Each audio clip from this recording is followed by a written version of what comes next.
the AI bubble, it's not popping, right?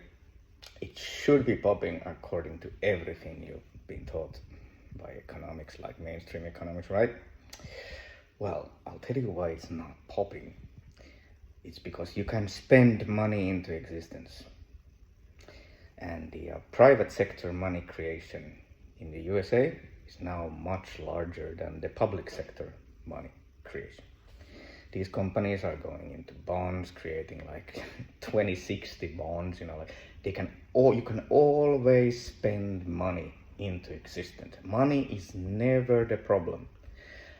It's just that these assholes, the really rich ones, they actually know MMT is true, right? The rich assholes know it's true, but they lie to you every day. Like when the right wing is in the opposition, they're like, oh, the left wing will never allow, you are borrowing too much.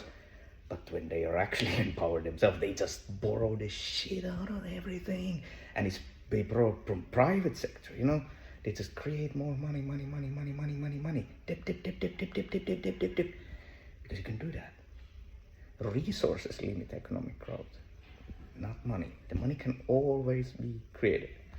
And all this Trump stuff, what it's doing, like huge debt, and then just make it, the debt, go on, later and hope to grow the GDP, to grow up to it. It's actually possible. Even states can do the same damn thing.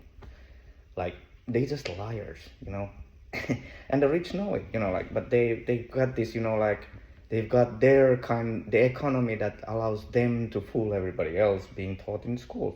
Like everybody learns like supply and demand curve in the, in the economy 101. But it's bullshit.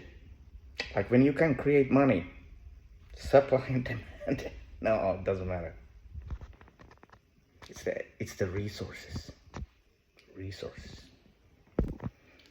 Inflation is caused by spending more than there are resources for that money to go into.